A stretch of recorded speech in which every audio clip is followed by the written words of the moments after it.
यानी कि कुल मिलाकर अभी उत्तराखंड में पहले फेज में 5 लोकसभा सीटों पर मतदान जरूर हो गया, लेकिन अभी इम्तिहान बाकी है। खासतौर पर भाजपा और कांग्रेस की अगर बात करें तो 2 सीटों पर उपचुनाव होना है और इसके अलावा निकाय चुनाव की चुनौतियां भी दोनों पार्टियों के सामने हैं।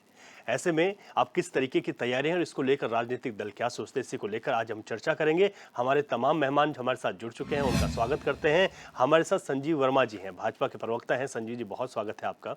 हमारे साथ गिरिराज किशोर जी जुड़ गए हैं, कांग्रेस नेता हैं, बहुत स्वागत है सर आपका। हमारे साथ वरिष्ठ पत्रकार प्रेम पंचोली साहब भी जुड़ गए हैं, सर आपका बहुत स्वागत है। संजीव जी, आपसे शुरुआत करता हूं।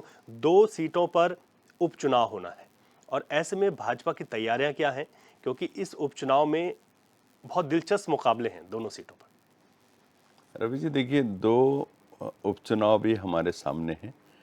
एक तो एक सीट पर विधायक दिवंगत हुए हैं, उनका असमय निधन हुआ है, इस वजह से सीट खाली हुई है।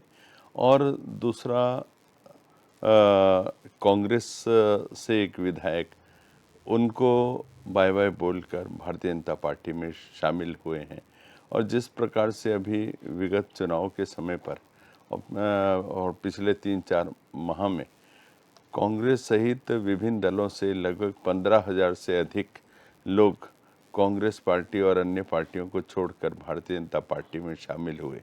और उनमें एक जो अपने विधायक भंडारी जी, वो भी उनमें एक थे। तो इन दोनों विधानसभाओं में उपचुनाव होने हैं और उसके लिए भारतीय जनता पार्टी ने अपने दोनों विधानसभाओं में प्रभारी नियुक्त कर दिए हैं। भारतीय जनता पार्टी पूरी शिद्दत के साथ, पूरी गंभीरता के साथ प्रत्येक चुनाव को लड़ती है। और चाहे वो हमारे ग्राम सभा के हों, ग्राम पंचायतों के हों, नगर निगम के, नगर निकायों के हों, विधानसभा के हों, चाहे लोकसभा के हों, हम किसी भी चुनाव को कभी भी हल्के में नहीं लेते हैं। और यही एक बड़ा कारण है कि भारतीय जनता पार्टी का प्रत्येक कार्यकर्ता बूथ से लेकर प्रदेश तक का, जब भी चुनाव का समय होता है तो हमारा एक ही हित होता है, एक ही हेतु होता है कि हमने कमल को हर जगह खिलाना है, सर्वत्र कमल ही कमल, यह दिखता रहे और सभी लोग एक ही दिशा में आगे बढ़ते हैं। यानी कि आपकी तैयारियां हैं, प्रभारी की नियुक्तियां हो गई हैं। जी, कांग्रेस से मैं पूछ लेता हूं तैयारियों के बारे में। गिरिराज जी हैं, कांग्रेस नेता हैं। गिरिराज जी, आप लोगों की क्या तैयारियां? भाजपा तो एक कदम आगे तो नहीं निकल गई, प्रभारी नियुक्त हो गए हैं दोनों विधानसभा सीटों पर। नहीं रवि जी, नहीं, हम लोगों की पूरी तैयारी है। हम लोग दोनों सीटों को फोकस किए हुए हैं। जो उपचुनाव होना है, मंगलौर है और बद्रीनाथ जी है। पर मैं एक बात, निश्चित रूप से एक बात, अभी तैयारी है, प्रिपरेशन है। हम लोग पूरी शिद्दत के साथ अपना पूरा संगठन हमारा जो है, हमारे पीसीसी अध्यक्ष करण महाराज जी के नेतृत्व में चुनाव लड़ेगा, निश्चित रूप से पूरे दमखम के साथ लड़ेगा। लेकिन अभी भाजपा के प्रवक्ता जो हैं, भाजपा के प्रवक्ता महोदय, पहले तो वो 15,000 की जो संख्याएं बार बार बोल रहे हैं, हर डिबेट में बोल रहे हैं, हर जगह जाके बोल रहे हैं 15,000 लोग आ गए कांग्रेस से। भाई कहाँ 15,000 लोगों की जो संख्या है, आप 10 और 15 और 20 के नाम ही अपने गिनवा दो। यहाँ पे हमारे कांग्रेस के जो लोग गए हैं, निश्चित रूप से अगर वो शीर्षस्थ, अगर वो लीडरशिप गई है हमारी, तो निश्चित रूप से सारी लीडरशिप हमारी कांग्रेस में बनी हुई। पहली चीज तो ये। दूसरी बात, अभी वर्मा जी एक चीज और बोल गए कि बड़ा व्यंग्यात्मक तरीके से मैंने उसको लिया। आपने निश्चित रूप से, आपने जो एक व्यंग, एक कसा कांग्रेस पे, निश्चित रूप से कि साहब बाय बाय बोल के गए। बद्रीनाथ जी के जो विधायक हमारे, निश्चित रूप से कांग्रेस पार्टी ने पोषित किया, पूर्ण रूप से विधायक बने, मंत्री रहे, और आपने बोला बाय बाय करके वो निकल लिए अपना बीजेपी में, भाजपा में आ गए। ठीक है, गए हैं भाजपा में, और आप निश्चित रूप से आप बनाइए ना, उनको कैंडिडेट बनाइए बद्रीनाथ जी में। आप देखिएगा जो जन सैलाब है वो किस ओर अपना रुख करता है, ये आपको दिखेगा। और हम लोग रवि जी बहुत सीरियसली अभी निकाय चुनाव को भी, और ये निश्चित रूप से ये जो 2 विधानसभा क्षेत्र जो है, इसमें अपना फोकस किए हुए हैं, पूर्ण रूप से फोकस किए हुए हैं। हम लोग बड़े बल के साथ इस चुनाव को लड़ेंगे, निश्चित रूप से जनता के बीच में जाके, और जनता से जुड़े हुए जो मुद्दे होते हैं, निश्चित रूप से उसका आह्वान करके जनता के बीच में जाके, और जनता जो चाहती है उसको निश्चित रूप से एक परिणति के रूप में कांग्रेस पार्टी जो है आने वाले टाइम पे अपने विजन में उसको रखेगी, जो वो मांगते हैं, जो वो लेना चाहते हैं। ठीक है सर, ठीक है। मैं पहले स्वागत कर लेता हूं क्योंकि आम आदमी पार्टी की प्रवक्ता उमा सिसोदिया जी हमारे साथ जुड़ गई हैं। उमा जी, स्वागत है आपका चैनल पर।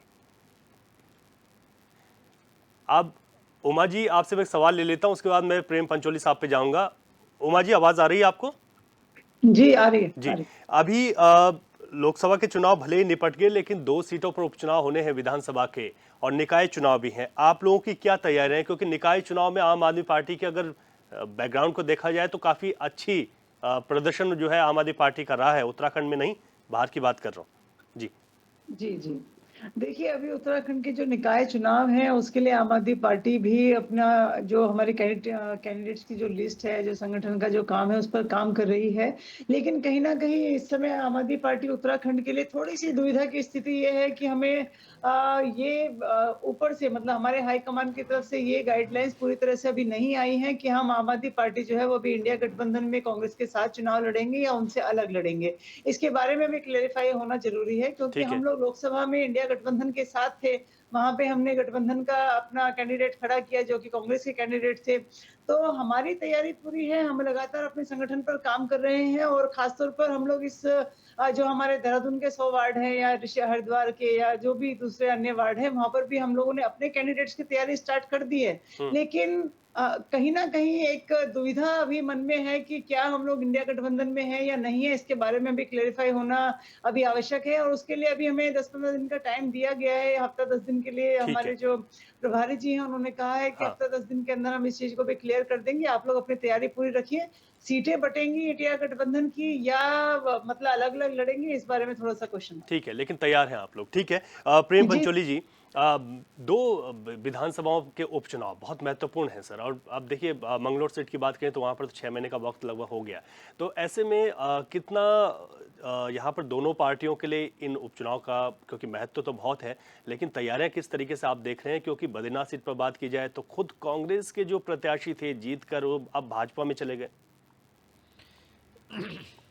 ये दल बदलना तो मुझे नहीं लगता कि बहुत बड़ी समस्या होगी किसी भी राजनीतिक दल के लिए, और ये पहले से सदियों से चल के आई है।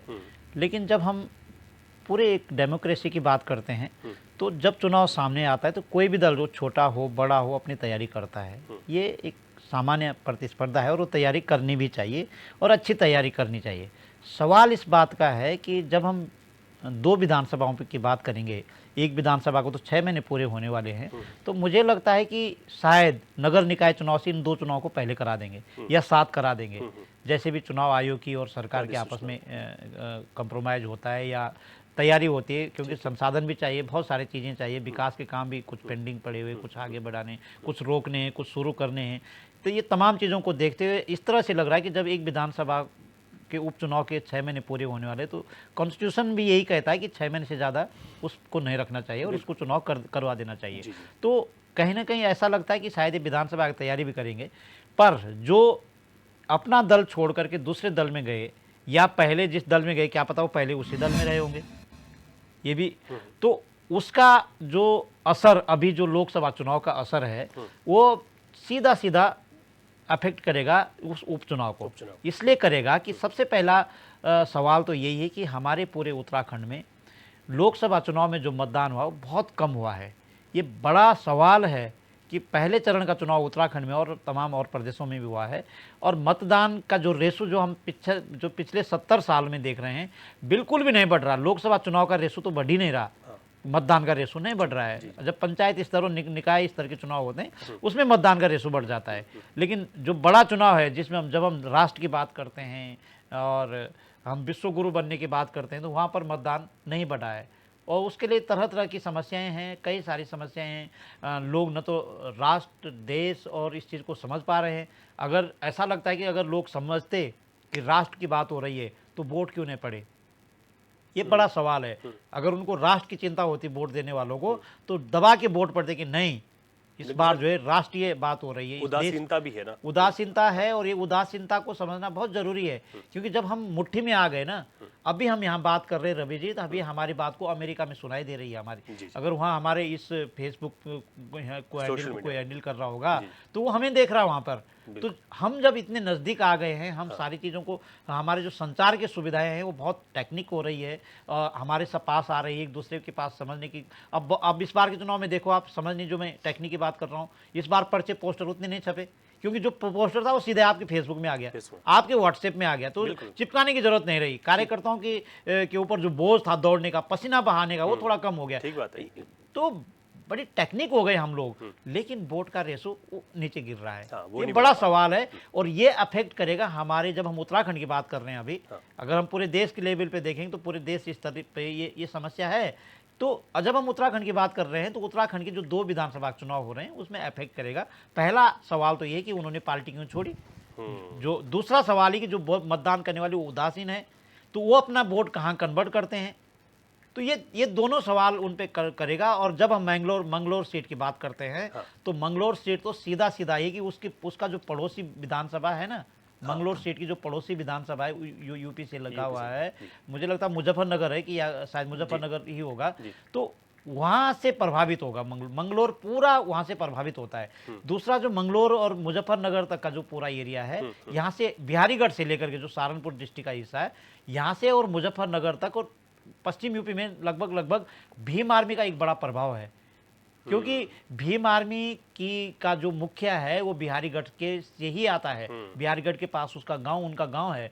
तो कहीं ना कहीं भीम आर्मी भी अफेक्ट करेगी मैंगलोर सीट को। लेकिन उत्तराखंड के जब हम देखते हैं तो उत्तराखंड में भीम आर्मी का कोई ये वर्चस्व नहीं है, कुछ 2-4 लोग हैं। लेकिन जब आम आदमी पार्टी भी अपनी तैयारी कर रही है, आम आदमी पार्टी को देखना आपकी, जब हम मीडिया के स्तर पे हम जब हम खबरें करते हैं तो हमें याद आता है कि नहीं, आम आदमी पार्टी का वर्जन होना चाहिए। इसका मतलब उनकी तैयारी है कहीं पे, वो लोगों से जुड़ रहे हैं, लोगों से बातचीत कर रहे हैं। तो जो ये हवा बन रही है चुनाव लड़ने की और चुनाव जीतने की, इसको देखना होगा दलों को, जो कैंडिडेट आएगा उसको भी देखना होगा कि वो कैसे मतदान का रेशो बढ़ाए और मतदान को अपने पक्ष में करे। यानी कि आप कह रहे हैं कि जो अभी तक उपचुनाव है उनसे ये कुछ अलग है इस बार, क्योंकि कुछ समीकरण अलग बैठ रहे हैं। संजीव वर्मा जी, जो बद्रीनाथ सीट की हम बात करते हैं, ये तय माना जा रहा है। देखिए, मतलब चर्चाएं हैं कि इस बार राजेंद्र भंडारी को ही भाजपा वहां से टिकट देगी, चर्चाएं हैं।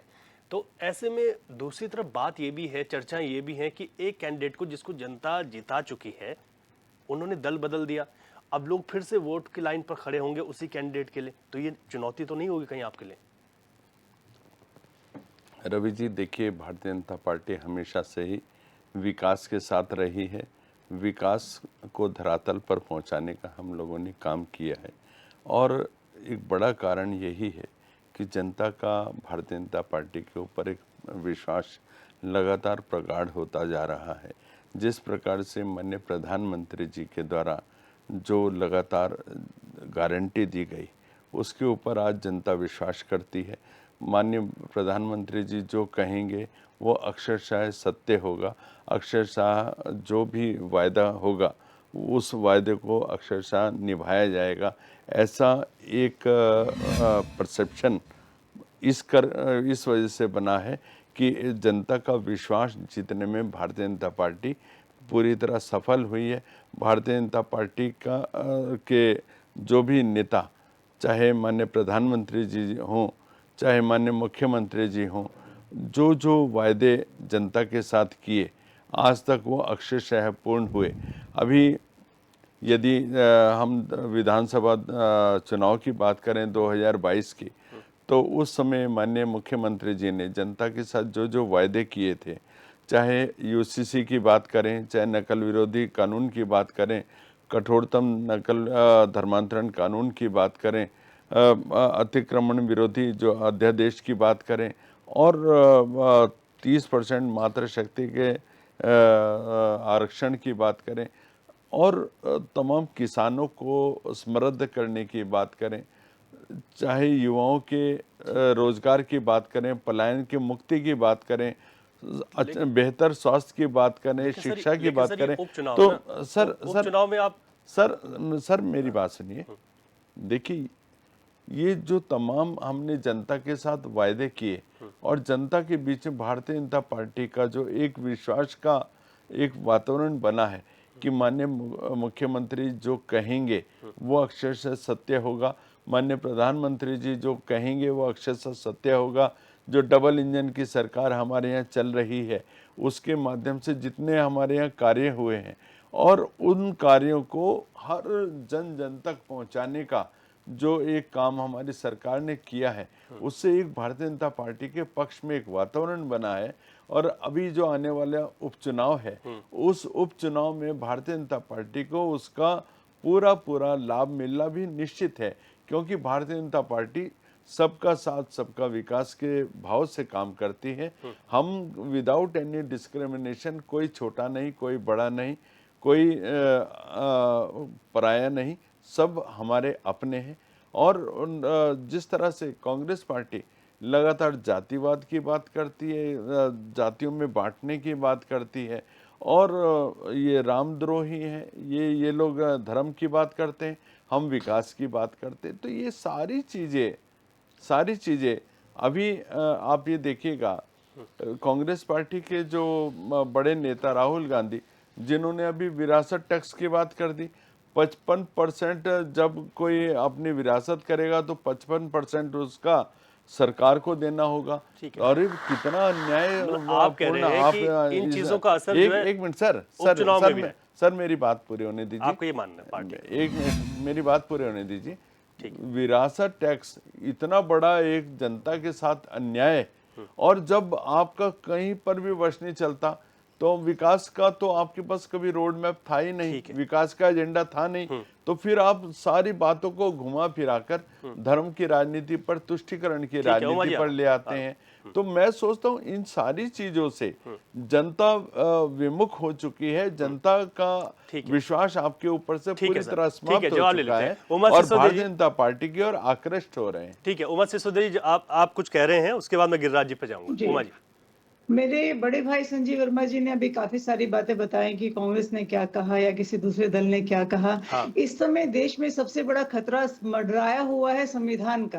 आप लोग बात करते हैं कि हम जीतेंगे, 400 सीटें आएंगी तो हम संविधान बदल देंगे। आप ये बताइए कि 400 सीटें आने पर हमारे देश का संविधान तो जेल से, आपके मुख्यमंत्री जेल से सत्ता चलाने की बात कर रहे हैं, जेल से सरकार चलाने की बात कर रहे हैं, आप संविधान की बात करेंगे, आप संविधान की बात करेंगे। आपका तो संविधान पे विश्वास ही नहीं है, आपका तो संविधान पे विश्वास ही नहीं है, आप संविधान की बात करेंगी। आपके 4 देखिए, अगर बीच में इस तरह से कोई डिबेट कहा जाता है तो मैं भी बहुत कुछ बोल सकती हूँ। ठीक है, मैंने आपको बीच में नहीं रोका वर्मा जी। आप सुनने का मुद्दा रखिए, विपक्ष को सुनने का मुद्दा रखिए। संविधान द्रोही आप लोग हैं, संविधान के विरोधी आप हैं। हमारा जो संविधान जिसको बाबा भीमराव अम्बेडकर ने लिखा था उसको बदलने की बात आप लोग करते हैं। उमा जी की बात पूरी कर लेते हैं। जो हमारे देश में अभी भी हाशिए पर है, उनको बसाएंगी क्या? रोहिंग्याओं को बसाएंगी क्या? सीए के अच्छा, उनको सुन लेते हैं। संजीव जी एक बार सुन लेते हैं। ठीक है, संजीव वर्मा जी, संजीव वर्मा जी पहले सुन लेते हैं। ठीक है, और बौद्ध और पारसी जो वहां से प्रताड़ित होकर यहाँ पर आ रहे हैं, आप उनके लिए कहते हैं इनको काम बताइए। संजीव जी सुन लेते हैं। आप बताइए, आप बताइए, आप बता रहे हैं, उनको सुन लो एक बार। ठीक है, संजीव जी हम आपको संविधान नहीं बदलने देंगे वर्मा जी, हम आपको बिल्कुल संविधान नहीं बदलने देंगे। ठीक है सर, आज हमारा मुद्दा कुछ और है। आपके मंत्रियों के बयान है, हम आएंगे संविधान बदल देंगे। आपके मंत्रियों के बयान है, मेरा बयान नहीं है, आपके मंत्रियों के बयान है। ठीक है, आप बात पूरी कीजिए। संविधान से थोड़ा सा आगे चले जाते हैं। उमा जी बात पूरी कीजिए। मैं जिस विषय पर हम बात कर रहे हैं उस पर बात रखिए आप जी। देखिए, बिल्कुल बात नगर निगम के चुनाव पर होने चाहिए। हमारे उत्तराखंड के नगर निगम चुनाव सामने आ रहे हैं और उसकी तैयारियां देखिए, सभी पार्टी अपने अपने हिसाब से तैयारियां करती हैं। कांग्रेस, बीजेपी, आम आदमी, सभी पार्टियों का संगठन इस समय नगर निगम के चुनाव की तैयारियों में जुटा हुआ है। और वाकई में नगर निगम का चुनाव भी बहुत इंपॉर्टेंट चुनाव होता है, सबसे बेसिक चुनाव यही होता है। और इस समय उत्तराखंड की खासतौर पर अगर मैं देहरादून में रहती हूँ, यहाँ की बात करूं तो जिस तरीके से नाले खालों को कब्जाया गया, जिस तरीके से आज भी जगह जगह जगह अतिक्रमण हो रहा है, उसको देखते हुए नगर निगम का चुनाव और भी ज्यादा इंपॉर्टेंट हो जाता है। स्मार्ट सिटी के नाम पर जिस तरीके से यहाँ पर सड़कों को आज भी एक बार सड़क बना के चले जाते हैं, उसके बाद 2 दिन बाद आते हैं, वहां पर फिर खोद के उसमें सीवर लाइन डालते हैं। भाई पहले ही सीवर लाइन डाल देते हैं। इस तरह की जो तमाम हरकतें यहाँ पर हो रही हैं और जिस तरीके से जनता की गाड़ी कमाई के पैसे को लुटाया जा रहा है, ठीक है, जनता ये इस मुद्दे समय रहेंगे देख रही है ठीक कि नगर निगम चुनाव कितने इंपॉर्टेंट हो चुके हैं। और इस तरह के शासक, इस तरह के मेयर जो सही तरीके से डिसीजन नहीं ले पा रहे और अपनी अपनी सरकारी जमीनों को नहीं बचा पा रहे, उनको जनता, मैं समझती हूँ जनता इस बार उनको सबक सिखाएगी। ठीक है उमा जी, बात पूरी हो गई आपकी। गिरिराज जी, क्योंकि अब मैं बात कर रहा था, अब इन दोनों सीटों की अगर बात की जाए, मंगलौर की भी, बद्रीनाथ में देखिए आपकी पार्टी के कैंडिडेट जीत गए, मंगलौर में जो है बीएसपी के कैंडिडेट जीत गए 2022 के चुनाव में। अब ऐसे में जो उपचुनाव होंगे तो आपके लिए किस तरीके से दोनों सीटें हैं? क्योंकि मंगलौर सीट पर बात करें तो वहां पर कांग्रेस के कैंडिडेट भी जीते हैं पहले चुनाव में, और बद्रीनाथ सीट पर अगर बात की जाए तो यहां पर उन्होंने, राजेंद्र भंडारी ने महेंद्र भट्ट को हराया, और इस समय महेंद्र भट्ट मुखिया है संगठन के और राजेंद्र भंडारी भाजपा में है। देखिए रवि जी, पहले तो मैं एक बात का जवाब देना चाहूँगा। अभी भाजपा के प्रवक्ता हमारे संजीव भाई अभी जो बात रख रहे थे, रवि जी, भाजपा सिर्फ भाषणबाजी कर सकती है। स्पीचेज इनकी जो होती हैं, जो भाषण इनके होते हैं, निश्चित रूप से एक झूठ और छल और छद्म का एक आवरण पहने हुए एक पार्टी है, और झूठ के अलावा और कुछ नहीं है। आप ये सोच लीजिए कि 7 वर्ष का कार्यकाल इनका लगभग हो चुका है इस प्रदेश में। ये लोग शासित हैं, सरकार ये चला रहे हैं, रूल कर रहे हैं। आज जितनी बातें अभी संजीव वर्मा जी के द्वारा बोली गई कि साहब हम ये वादे हैं, हमारे ये प्रॉमिसेस हैं, उसमें हम बिल्कुल ये कर रहे हैं, वो कर रहे हैं, ये सारी चीजें आपको बताऊं, इस बीच में जब भी हम डिबेट में बैठ रहे हैं, कभी वनाग्नि जो है उस पर डिस्कस हो रहा है कि वहां धूधू के जंगल जल रहे हैं पर्वतीय क्षेत्र में, और सरकार जो लास्ट मोमेंट में अलर्ट हो रही है। 4 धाम यात्रा की जो दुर्दशा परसों बताई गई, निश्चित रूप से जो मुख्य मार्ग है वो उधड़ा हुआ है, 4 धाम यात्रा बिल्कुल सर पे है। जनता कहीं ना कहीं इस चीज को वॉच कर रही है रवि जी। और आज प्रवक्ता महोदय जो इस तरह की बातें लेके, और बीच में उन्होंने प्रभु श्री राम जी की भी बात कर ली। ठीक है, मैं बार बार एक बात को रखता हूं, भाजपा के प्रवक्ता सुन ले, अरे तो सुन लीजिएगा, अरे प्रभु श्री राम हमारे आराध्य हैं, सुन लीजिए, राम का हमारे आराध्य हैं। आराम से सीटों का समीकरण को समझ लें कि आप लोगों की तैयारियां क्या है। सर ठीक है, क्यों बुखार चढ़ जाती है? प्रभु श्री राम सबके हैं, प्रभु राम सबके हैं, क्यों बुखार सबके चढ़ हैं, जाता है राम का नाम सुनते ही? प्रभु राम प्रभु सबके श्री हैं। राम जी की बात लाके आप निश्चित रूप से आप ठीक है, कहीं ना कहीं आप कचोड़ते हैं। मैं ये कह रहा हूँ और निश्चित रूप से आपको एक चीज ठीक है, बताऊं, फिर तो मैं हो जाएगी। मैं ये कह रहा हूँ, आराध्य है, और ठीक है, आप सबके भाजपा हैं। को सर्टिफिकेट देगी। सबके, मैं ये कह रहा हूँ, मैं ये कह रहा हूँ, इसीलिए सुप्रीम कोर्ट में, इसीलिए सर भटक जाएंगे, भटक जाएंगे। अच्छा मेरी बात सुनिए, ठीक है, सुप्रीम कोर्ट, ठीक है संजीव जी, आपके वकील, ठीक है, हो रखी, ये बातें हो गई हैं, ये बातें हो गई सर, ये रिपीटेशन होता है। ठीक है, कपिल सिब्बल जी ने ये कहा था, फिर वहीं आ गए कपिल सिब्बल जी ने ये कहा था, वो कहा था राम मंदिर के पक्ष में। अरे आप ठीक है, वो बातें ठीक है, अरे वो बातें पहुंच गई, वो बातें रख ली हैं, वो बातें रख दी गई हैं। बार बार इस बात को क्यों लाते हैं? ठीक है, अरे पर्वतीय क्षेत्र में सुन लीजिए, आप मूलभूत सुविधाएं नहीं दे पा रहे। ठीक है, नहीं सर, नहीं डिबेट से नहीं भटकेंगे, नहीं सर, नहीं भटकेंगे, डिबेट से नहीं भटकेंगे, डिबेट से नहीं भटकेंगे। मैं ये कह रहा हूँ गिरिराज जी, मैं फिर डिबेट पे आ रहा हूँ। संजीव जी नहीं, संजीव जी गलत बात है, संजीव जी नहीं, राम मंदिर बना है, भव्य राम मंदिर, संजीव वर्मा जी बहुत अच्छी बात है, मंदिर को हर कांग्रेस उसको अप्रिशिएट करता है, सुन लीजिए आप। लेकिन आप लोगों ने सर, मैं उपचुनाव की बात कर रहा हूँ, राम मंदिर कहाँ से आ गया? राजनीति कर दिया सर, मैं बद्रीनाथ और मंगलौर सीट, अरे वर्मा जी, सर प्रभु श्री राम सुन लीजिए आप, सर, आप प्रभु श्री नहीं, राम ठीक है, आपके नहीं, हर किसी के, ठीक है, मैं ये कह रहा हूँ, मैं सवाल पे आ रहा हूँ, गिरिराज जी, ठीक है, संजीव जी मुझे ठीक है, मुझे आवाज बंद करानी पड़ेगी सर, फायदा नहीं है, स्क्रीन पर आवाज नहीं आएगी। ठीक है, मुझे आप दोनों लोगों की आवाज डाउन करनी पड़ेगी सर, माफ कीजिए, आवाज डाउन है सर। ठीक है, प्रेम पंचोली जी, मैं आप पे आ रहा हूँ, आवाज डाउन है।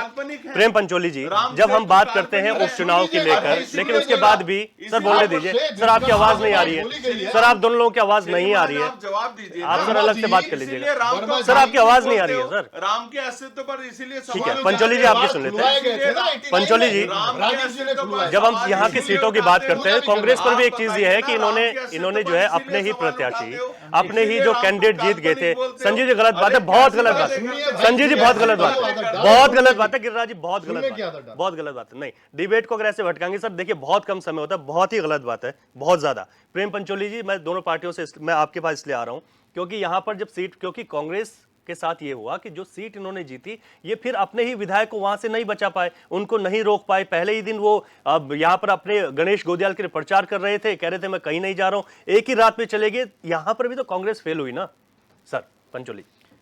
नहीं, कांग्रेस फेल हुई कि पास हुई, मैं तो हमेशा कह के आया हूं कि जो दल बदलते हैं ये कोई नई बात नहीं है। आप पिछले 70 साल का इतिहास देखिए कि सत्ता, जब जो सत्ता में रहते हैं वो कुछ लोगों को ऐसा करते हैं, इधर उधर, उधर से इधर, इधर से इधर उधर, ये कोई बड़ी बात नहीं है। सवाल इस बात का है कि जो एक घंटे में या एक रात में बदलता है और दोबारा उसी जिस पार्टी से वो जीत के आता है और फिर दोबारा उसी पार्टी के विरोध में दूसरी पार्टी से चुनाव जीतता है, ये बड़ा सवाल है। तो जो पब्लिक है ना, हमारे साहित्यकार लिखते हैं कि ये तो जनता है, ये तो सब जानती है, वो तो जानती है ना कि ये आदमी पहले तो इसी पार्टी से हमने इसको जिताया है और दोबारा इसी पार्टी के विरोध में दूसरी पार्टी से चुनाव में आ रहा है। तो ये जो जनता का जो नज़रिया है इसको समझना बहुत मुश्किल है। और जिस तरह से आप अभी डिबेट सुन रहे थे, कांग्रेस और भाजपा और तमाम और दूसरे दल, विशेषकर दोनों दलों के लोग जो यहाँ पे डिबेट में नेशनल मुद्दा या धार्मिक मुद्दे को स्थानीय मुद्दों के साथ जोड़ के देखते हैं, ये बड़ा संकीर्ण और बहुत समस्या से ग्रसित डिबेट मुद्दा भटकाने का एक माध्यम है। क्योंकि जब हम रीजनल मुद्दों पे बात करते हैं तो हम हमारे जेहन में, हमारे कैंडिडेट के जेहन में और हमारे कैंडिडेट के माथे पे और उसकी आवाज़ में झलकना चाहिए कि आप अगर विधान सभा बद्रीनाथ से चुनाव लड़ना चाहते हैं तो बद्रीनाथ का मुद्दा क्या होना चाहिए। यदि मैंगलोर का चुनाव आप लड़ना चाहते हैं तो मैंगलोर का मुद्दा क्या होना चाहिए। आप देखिए इस बार जो 2 विधानसभाओं में उपचुनाव होने हैं, दोनों उपचुनाव बिल्कुल जमीन और आसमान का अंतर है। बद्रीनाथ में आपको मई और जून में बर्फ मिल जाएगी थोड़ा आगे जा करके, लेकिन उसी उपचुनाव में जब आप मैंगलोर के चुनाव में प्रचार कर रहे होंगे वही पार्टी के लोग, तो वहां उनको कोट पहनना पड़ेगा, जैकेट पहनना पड़ेगा, और अगर वो हवाई सफर में आते हैं तो आपको यहां पर हाफ शर्ट में आना पड़ेगा उस कैंडिडेट के प्रचार करने के लिए। तो इस प्रदेश का जो पर्यावरण है, इस पर्यावरण को लेकर के आपकी समझ क्या है। यदि आपकी समझ राम और हिंदू पे अटक रही है, आपकी समझ हमारे देवी देवताओं पे अटक रही है, कभी भी किसी भगवान ने, किसी देवता ने, कभी भी नहीं, मैं अपने 25 साल की पत्रकारिता में ये कहता हूँ, किसी भी देवता ने, किसी भी भगवान ने ये नहीं कहा कि तुम मेरा गीत गाओ, मेरा मंदिर बनाओ। मत बनाए ना। इस देश में तो आप एक पत्थर खड़ा कर दीजिए, वहां 2 बत्ती जला दीजिए। इस बात को इसलिए कहना आ रहा है कि आप बात क्या करना चाहते हैं। अगर आप बात करना चाहते हैं तो बात कीजिए ना, ताकि आपकी बात पब्लिक सुनेगी। आपका झगड़ा पब्लिक सुनेगी तो टेलीविजन बंद कर देंगे। तो इस हम मुद्दा ये है कि जब हम बद्रीनाथ सीट के चुनाव की बात करें तो आपकी तैयारी क्या है। और मैंने पहले कहा कि तैयारी ये है कि जो जनता है वो देख रही है। वैसे मैंगलोर में जो 6 महीने पहले चला गया है, 6 महीने से वहाँ विधायक नहीं है, तो क्या वहाँ की जनता चुप बैठी हुई है। वो भी तो इंतजार करे कि जिस दिन चुनाव आएगा उस दिन हम बताएंगे, और जो परिणाम आएंगे वो सार्थक परिणाम होंगे। इसलिए सार्थक परिणाम होंगे कि जनता के साथ जो धोखा हुआ है या जनता के साथ जो अच्छा काम हुआ है वो परिणाम बिल्कुल सार्थक परिणाम होंगे। और दोनों विधानसभा में कोई राम नहीं, कोई हिंदू नहीं, बिल्कुल ये स्पष्ट है। क्योंकि ऐसे वक्त चुनाव हो रहे हैं जब 4 धाम यात्रा बिल्कुल पीक पे है, और मैंगलोर में भी ऐसे वक्त चुनाव हो रहे हैं जब गर्मी एकदम पीक पे है। ठीक है, तो बिल्कुल इन्वायरमेंट जो है बहुत डिफरेंट है, और इस इन्वायरमेंट को समझना बहुत जरूरी है। और जब दोनों दलों के लोग इस इन्वायरमेंट को समझेंगे तो मुझे लगता है कि चुनाव अच्छा होगा, मुद्दों पे बात होगी, वहां की विधानसभा के लोगों को क्या चाहिए क्या नहीं चाहिए। पहला सवाल यह है कि क्या नहीं चाहिए, जो नहीं चाहिए वो मुद्दा नहीं होना चाहिए। तो इसलिए संजीव जी पे जाता हूं। संजीव जी, हम कोशिश करेंगे कि हम इन्हीं विषयों पर बात करें सर, क्योंकि लगातार उन चीज़ों पर बात हुई है। वापस आते हैं संजीव जी, मैं ये कह रहा हूँ कि बद्रीनाथ, क्योंकि नाम ही बद्रीनाथ सीट है, वहाँ पर इस समय अब यात्रा शुरू हो जाएगी, और ऐसे में यही मुद्दे रहेंगे, स्थानीय मुद्दे। लेकिन जब कैंडिडेट की बात होती है तो जो प्रबल संभावनाएं जताई जा रही हैं, सियासी गलियारों में चर्चा है कि एक बार राजेंद्र भंडारी फिर चुनावी मैदान में होंगे, लेकिन इस बार भाजपा से होंगे, और क्योंकि हालांकि उस पर क्या पार्टी डिसीजन लेगी उसके लिए इंतजार करना पड़ेगा। लेकिन सर, आपके लिए फिर सामने कांग्रेस होगी, वही जनता होगी जिन्होंने एक बार वोट दिया है, और इस पे कोई उपचुनाव किसी और कारण से नहीं हो रहा है, दल बदलने से हो रहा है, तो चुनौतियां तो होंगी ना सर, ये तो मानेंगे आप? रवि जी, देखिए, मैंने पहले भी कहा, भारतीय जनता पार्टी का एकमात्र ध्येय, एकमात्र उद्देश्य होता है कि हमने क्षेत्र का विकास करना है, और क्षेत्र के विकास की दिशा में ही हम लोग लगातार काम करते रहते हैं। ये एक बड़ा कारण है कि भारतीय जनता पार्टी के प्रति जनता का जो जनादेश है, जो जनता का विश्वास लगातार प्रगाढ़ होता जा रहा है, और विकास हमारा मोटो है, विकास हमारा ध्येय है, विकास हमारा उद्देश्य है।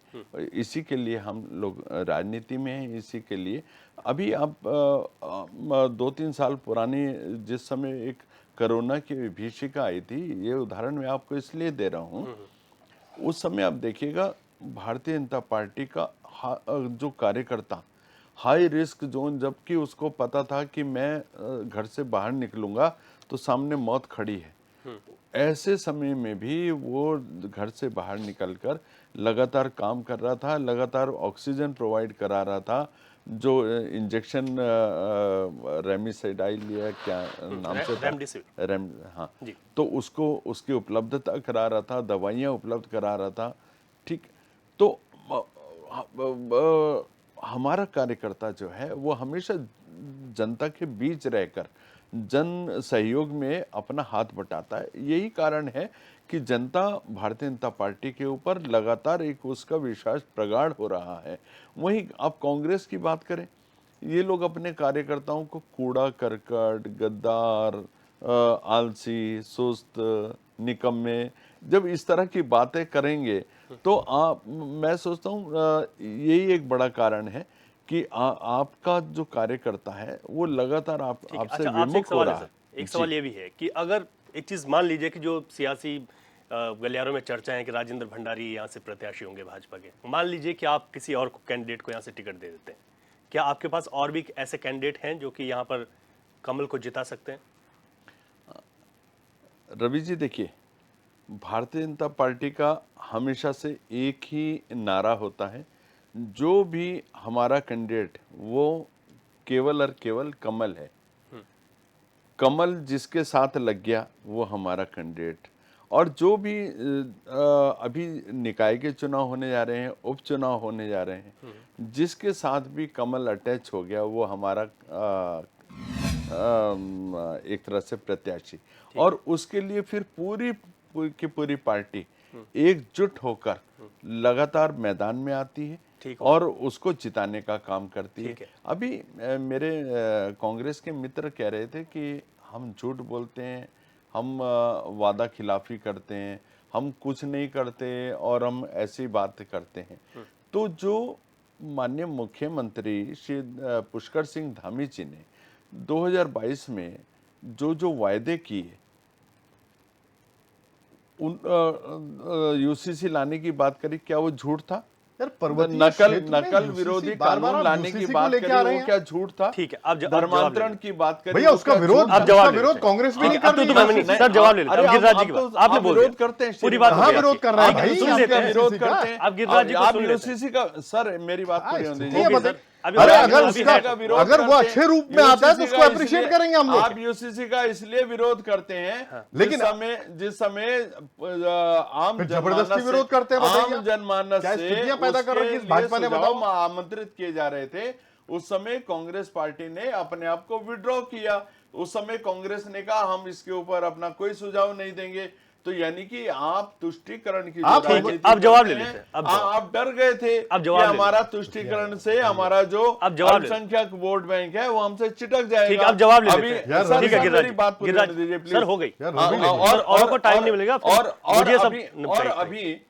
अभी आपने अपना जो मैनिफेस्टो जारी किया, आपने अपने मैनिफेस्टो में कहा कि हमारी सरकार आएगी तो हम मुस्लिम पर्सनल लॉ को और सख्ती के साथ है, इम्प्लीमेंट फिर- कर देंगे। ठीक है। यानी कि आप 3 तलाक को दोबारा रिस्टोर जवाब कर ले- देंगे, जवाब ले लेते। यानी आप 370 को दोबारा रिस्टोर करवा देंगे। ठीक है, गिरिराज जी, यानी गिरिराज जी। हलाला को अरे दोबारा, सुन लीजिए ये आप, बात- जबरदस्ती जबरदस्ती आप ला रहे हैं संजीव जी हलाला सुन- को। इद्दत संजीव- को दोबारा संजीव जी सुन कर लीजिए, दोगे, संजीव जी यानी मुस्लिम बहनों के साथ आप- फिर दोबारा अत्याचार जवाब तो करेंगे। ले लीजिए। कैसे अत्याचार होगा, फिर क्यों दोबारा- अत्याचार होगा भाई? नहीं नहीं, कैसे अत्याचार नहीं होगा? कांग्रेस की प्रेजेंस जवाब- कैसे अत्याचार, सुन लीजिए आप। जवाब ले लीजिए। अत्याचार नहीं होगा। हमने 3 तलाक को समाप्त किया है रवि जी, पहले और ठीक आप है, 3 ठीक है, तलाक को ठीक है, दोबारा ठीक है, रिस्टोर करेंगे ठीक तो है, संजीव अत्याचार जी। नहीं होगा क्या? ठीक है, संजीव। अत्याचार अरे होगा ठीक है, या आप नहीं होगा? आप कह रहे हैं जवाब 400 पार आ रहे दीजिए। हैं, कहां से करेंगे आप आप पहले मेरी बात का जवाब दीजिए। अरे बहस जवाब करके आप दीजिए। कह रहे हैं जवाब 400 पार आ रहे हैं। दीजिए मेरी बात का। ठीक है, अब सुन लीजिए, आप तो 400 पार कह रहे हैं ना, तो आपको डर क्यों है कि ऐसा कर देंगे? हमें कोई डर नहीं हाँ, तो है। ठीक है, ठीक हो अभी एक गया, डर ठीक है। नहीं अब गिरिराज जी को सुनने सुन का लेते हैं। क्षमता रखो, ठीक है, भाजपा के जनता लोगों। हमारे साथ है ठीक है, श्रीमान जी। सुनने की ठीक है, क्षमता मैं- रखिए वही है। भाजपा के गिरिराज लोगों। जी, गिरिराज जी की बात जी सुनना, बताइए। पहले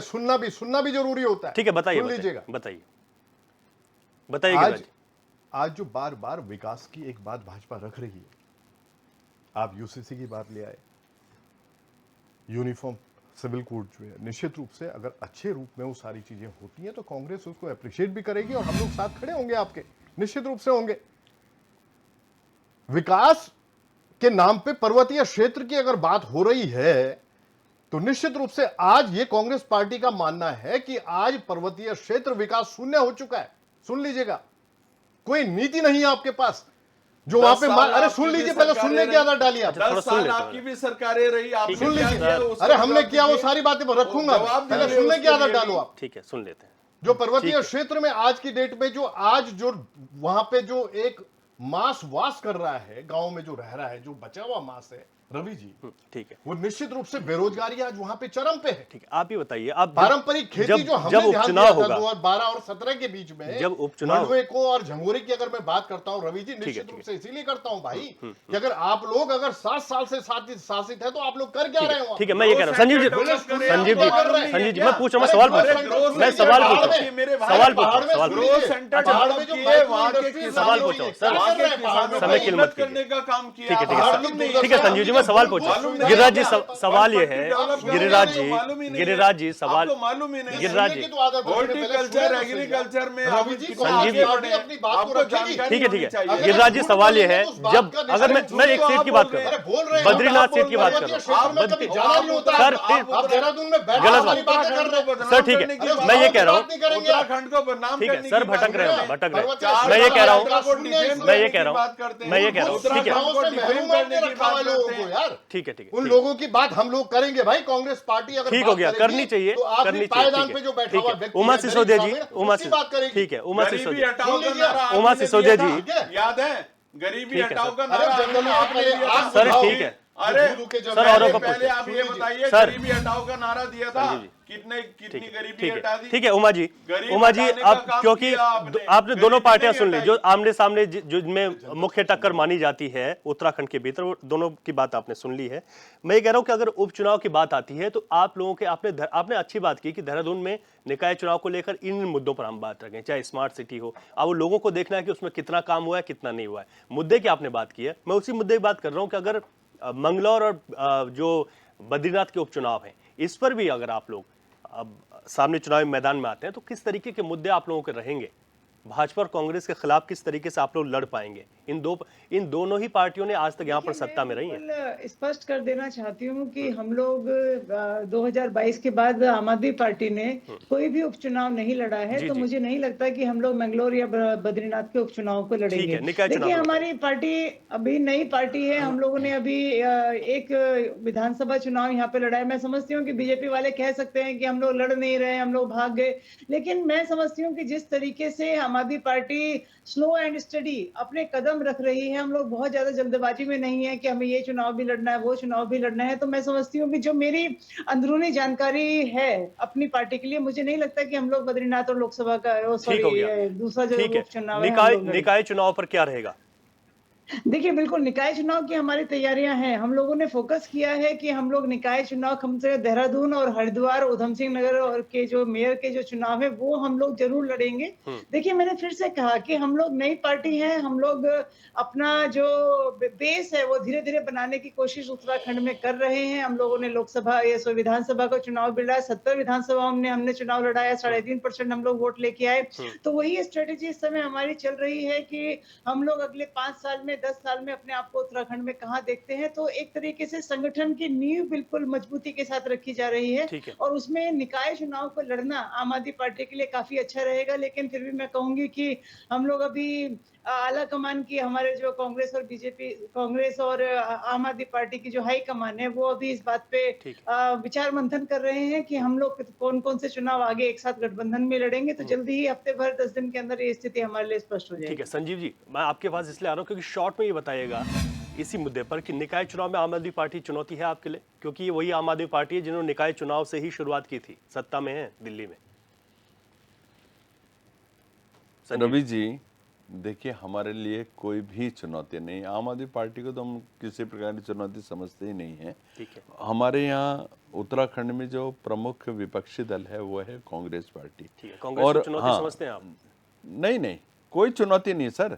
मैंने केवल इतना बोला है कि जो प्रमुख विपक्षी दल है वो कांग्रेस पार्टी है, और चाहे सब लोग मिलजुल कर, जैसे कि इस बार भी हुआ कि ये इंडी गठबंधन इन लोगों ने बनाया कि हम सब चोर एक हैं, तो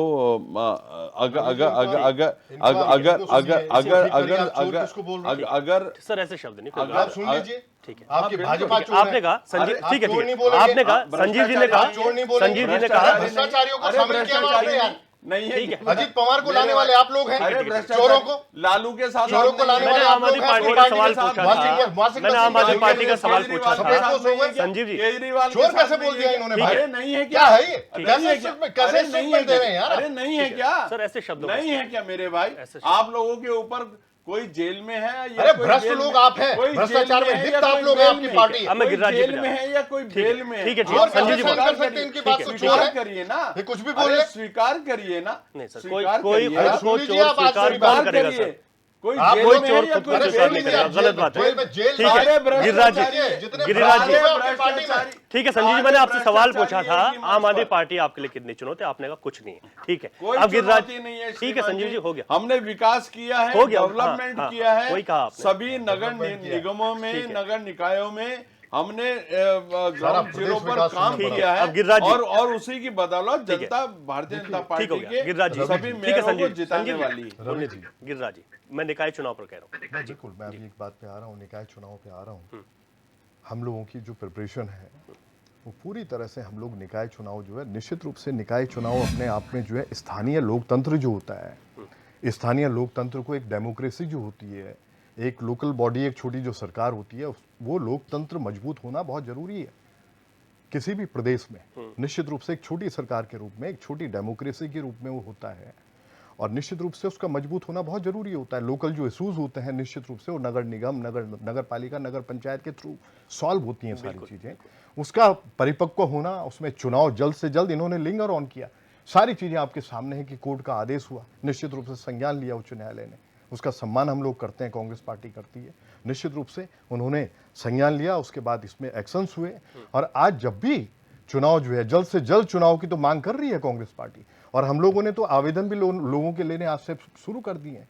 हमारे निश्चित रूप से जो भी लोग जो हैं, जो हमारा जो कार्यकर्ता, जुझारू जो कार्यकर्ता है, निश्चित रूप से उसको इस समय प्रेफर किया जाएगा पार्टी की तरफ से, और आने वाले समय में सुखद हो सारी चीजें। और मैं तो भाजपा से भी एक बात कहना चाहूंगा, अभी भी कहना चाहूंगा, ये जो भी बोल रहे हैं, इन्होंने जो भी वर्ड्स यूज किए कांग्रेस पार्टी के लिए, कांग्रेस पार्टी अगर पॉजिटिविटी की तरफ, ये 4 धाम यात्रा में भी अगर जाए, अगर ये वनाग्नि की तरफ अगर कोई सजेशन है, कोई राय है कांग्रेस की तरफ से, या हम लोगों का साथ कहीं पे इनको चाहिए, हम लोग पॉजिटिव वे में इनके साथ खड़े होंगे। लेकिन अगर ये इस तरह का दुराचार, इस तरह की बातें अगर ये रखेंगे, डिबेट में हो, चाहे कहीं भी कोई भाजपा का नेता हो, निश्चित रूप से कांग्रेस पार्टी को अगर अपशब्द अगर इन लोगों के द्वारा बोले जाएंगे, तो एक तो जनता इनको जवाब देने वाली है। निश्चित रूप से दो कॉन्स्टिट्यूंसीज में जो अभी उपचुनाव होने वाले हैं विधानसभा क्षेत्र में, निश्चित रूप से एक परिणति जो होगी, एक रिजल्ट जो इनके सामने आएगा, वो तमाचा भाजपा पार्टी पे, भाजपा पे होगा निश्चित रूप से प्रदेश में। ठीक है सर, ठीक है। प्रेम पंचोली जी, क्योंकि अभी प्रशासक की नियुक्ति हुई है, 2 जून को संभवतः कार्यकाल प्रशासकों का खत्म हो जाएगा, 2 जून के बाद चुनाव कराने पड़ेंगे निकाय के। ऐसे में क्या लगता है सर कि क्या ये चुनाव, उपचुनाव और जो निकाय चुनाव हैं, क्या एक साथ इस समय हो सकते हैं? इसमें किस तरीके की रणनीति बनाई जा सकती है? और दोनों चुनाव जब एक साथ अगर होते हैं तो ठीक उससे पहले उसके बाद 4 जून को रिजल्ट भी आएगा, और उसका कितना इम्पैक्ट जो है इन चुनाव पर देखने को मिलेगा? देखो, ये तो क्लियर है कि 4 जून के बाद ही चुनाव मैदान में होंगे सभी लोग। जी, क्योंकि सत्ता में जो पार्टी रहती है उसका ध्यान ये रहता है कि हम प्रभावित आने वाले दिनों में यदि हम चुनाव मैदान में रहेंगे तो हम कैसे प्रभावित करें, और यदि हमारी कोई कमजोरी रही तो हम उसको कैसे ठीक करें। लेकिन यहाँ जब नगर निकाय के जो स्थानीय चुनाव हैं अगर वो होते हैं और विधानसभा के जो उपचुनाव हैं तो लगभग एक जैसा है, कोई ऐसा बहुत बड़ी बात नहीं, उसमें बहुत 19-20 का अंतर है। ठीक है। मैं एक एग्जाम्पल देना चाहता हूँ कि 370 एक पिक्चर बनी है और उत्तराखंड के लोगों ने बनाए, और उसकी शूटिंग उत्तराखंड में हुई, और उसमें कश्मीर की फीलिंग आनी चाहिए थी। और उत्तराखंड के उत्तरकाशी के जिले में जखोल एक जगह है, आप वहां जाएंगे तो आपको लगेगा कि मैं कश्मीर आया हूं। जैसे तैसे बड़े फिल्मी दुनिया के बहुत बड़े स्टार उसमें एक्टर थे, और जैसे तैसे उनको वहां पहुंचाया। उस डायरेक्टर को, उस व्यवस्था करने वाले, फिल्म की जो व्यवस्था करने वाले जो मैनेजमेंट है, उनको क्या दिक्कत आई, उन लोगों से आप जब सुनेंगे तो एक फिनोमिना बना हुआ है कि हमारे पास कई डेस्टिनेशन हैं, ये हैं, सो है, लेकिन क्या वो समस्या सॉल्व होगी? अगर वो समस्या सॉल्व होगी तो इस तरह के छोटे मुद्दे इन चुनाव में सामने आएंगे। इन चुनाव में ये मुद्दे भी सामने आएंगे। मैं आपको कहना चाह रहा हूँ, मैं अभी उत्तराखंड में जो गढ़वाल क्षेत्र है उसमें 52 गढ़ कहते हैं, 52 गढ़ों को देश, वीर भड़ों को देश करके एक गीत जो नेगी जी ने गाया, तो हमने उसको ढूंढा तो पता चला कि एक और इतिहासकार आए, उन्होंने जो 210 गढ़ों की एक सूची जारी की कि 52 गढ़ बहुत ज़्यादा है। यानी कि छोटे छोटे गढ़ हुआ करते थे, उनकी अपनी एक सल्तनत थी और अपना एक साम्राज्य था। सामने वाले गढ़ से वो गढ़पति से वो लड़ाई भी करता था उसको जीतने के लिए। तो मैंने कुछ गढ़ों पे जाने की कोशिश की। तो हिमाचल में एक गढ़ है जो हाटकोटी मंदिर है, हाटकोटी मंदिर के सामने पर उस गढ़ का नाम है रावीगढ़, और उसी गढ़ से पूरी रवाई घाटी का नाम पड़ा है, इसलिए उसको रवाई घाटी कहते हैं। तो उत्तरकाशी का जो हिस्सा है वो रावीगढ़ तक था। हाटकोटी जो मंदिर था वो उत्तरकाशी का हिस्सा था किसी जमाने। जब हिमाचल अलग हुआ तो हिमाचल में चला गया। तो रावीगढ़ में आप बिलीव नहीं करोगे रवि जी, रावीगढ़ में सीढ़ियाँ लगी हुई है, लाइट पहुँची हुई है, पानी पहुँचा हुआ है। दर्शक, पर्यटक और धार्मिक पर्यटन है, सामान्य जो घूमने फिरने वाले पर्यटक है, सब वहाँ जाते हैं। उस गढ़ की कोई रिसर्च वाले हैं, उसका पत्थर पे रिसर्च करते हैं कि ये पत्थर कितने 1000 साल पुराना है। 9वीं सदी की बात है वो। 9वीं सदी में कोई गढ़, चंदेल वंश का राजा वहां रहता, गढ़पति रहता था। अच्छा, उसी के बगल में 10 किलोमीटर के अंतर में उत्तरकाशी जिला को आराकोट आता है, और आराकोट के पास कोटगढ़ है। आप यकीन नहीं करेंगे, हमने कमर पे रस्सी बांध करके तब हम गढ़ पे उतरे। अच्छा, बहुत डिफिकल्ट है, और इतनी अच्छी सुविधा जब गढ़ पे गए हम। वो आदमी कितना टेक्निक था, वो पावर नदी से पानी ऊपर खींचता था अपने लिए, लेकिन हमने वहां रास्ता नहीं बना पाया। मतलब तो हमें ये छोटे छोटे मुद्दे इन चुनाव में बहुत प्रभावी रहेंगे, क्योंकि लोगों के सामने आ चुकी है बात। ठीक है सर, तो ये प्रभावी रहेंगे, और इन मुद्दों पे यदि काम नहीं किया तो मुझे लगता है राजनीतिक दलों को इस बार कुछ फिर से सुनने ठीक है। तीनों पॉलिटिकल पार्टी से फाइनल कमेंट ले लेता हूँ। उमा जी, फाइनल कमेंट ले रहा हूँ आज का। जी उमा जी, बताइए। देखिए, वाकई में मैं कहना चाहूंगी, जो इस समय जो चुनाव नगर निगम का हम सब लोगों के सामने है, वह वाकई में ऐतिहासिक होने वाला है। क्योंकि सरकार एक तरफ तो बात करती है स्मार्ट सिटी की, एक तरफ बात करती है अपनी जो संपदा है उसको बचाने की, एक तरफ वो बात करती है साफ सफाई की, और नए क्षेत्रों को जो उन्होंने जोड़ा है, पिछली बार के चुनाव से पहले जो उन्होंने नए क्षेत्रों को जोड़ा था उसमें सुविधाएं देने की। लेकिन उत्तराखंड की, और खासतौर पर अगर मैं बात करूं देहरादून की जनता की, तो स्मार्ट सिटी के जो धांधलियां हमने देखी हैं स्मार्ट सिटी के नाम पर, और खाली इन्वेस्टर समिट आया उससे पहले आपने फटाफट सारा रंग रोगन पोत दिया, और उसके बाद 4 महीने के अंदर, 5 महीने के अंदर वो सारा रंग रोगन जो है वो उतरना शुरू हो गया, दोबारा से सड़कें बेहाल होनी शुरू हो गई हैं। इन सब मुद्दों को देखते हुए जनता इस बार अपना वोट किस पार्टी को डालेगी वो देखने वाली बात। ठीक है, गिरिराज जी, फाइनल कमेंट। जी रवि जी, इस समय कांग्रेस पार्टी का जो फोकस है वो निश्चित रूप से नगर निकाय चुनाव पे, दोनों विधानसभा क्षेत्रों में जो उपचुनाव होना है इस ओर पूरा फोकस रहेगा। और बार बार एक बात मैं रिपीट करता हूं हमेशा कि 3.5 वर्ष जो इस सरकार का अभी कार्यकाल बचा हुआ है उसमें कांग्रेस पार्टी निश्चित रूप से इनको सोती हुई सरकार को जगाने का कार्य करेगी। और पर्वतीय क्षेत्र में जो विकास शून्य में बार बार जो बोलता हूँ, निश्चित रूप से मैं जाता हूँ इसलिए बोलता हूँ, प्रैक्टिकली मैं सारी चीज़ों को छू के आता हूँ, देख के आता हूँ। निश्चित रूप से इसलिए ये बात रखता हूँ बार बार कि कांग्रेस पार्टी पूरी तरह से 3.5 वर्ष इनको जगाने का कार्य करेगी। और 3.5 वर्ष हमारे निश्चित रूप से जाए ना जाए इस प्रदेश के, हम लोग इनको अलर्ट करते रहेंगे और निश्चित रूप से अलर्ट मोड में रखेंगे। और आने वाला समय सुखद हो, हम तो ये भी चाहते हैं कि सुखद हो। आप लोग काम तो करो, आप लोग कोई योजनाएं तो बनाओ, निश्चित रूप से कांग्रेस पार्टी पहले आपको अप्रिशिएट करेगी। ठीक है, ये तो विपक्ष की अच्छी भूमिका है, निश्चित निभानी रूप भी से। चाहिए। ठीक है Sanjeev ji, final comment sir आज। रवि जी देखिए, स्मार्ट सिटी जो आज अपना एक बहुत शानदार स्वरूप ले चुकी है और देहरादून इतना खूबसूरत लगने लगा है, बाहर से जो पर्यटक आ रहे हैं वो इसको अप्रिशिएट कर रहे हैं। जो हमने 60 वार्डों से इसका विस्तारीकरण करके जो 100 वार्ड हमने बनाए और वहाँ पर जो स्वच्छता की, सीवर की और विभिन्न सुविधाएं हमने डेवलप करी हैं और वहाँ पर जितने भी हमारे पूर्व सैनिक हैं उनको 10 साल तक का हमने जो टैक्स हॉलिडे दिया और ड्रेनेज सिस्टम को जो हमने बहुत बेहतरीन करने का हमने काम किया, सीवरेज सिस्टम को हम बहुत बेहतरीन करने का काम किया।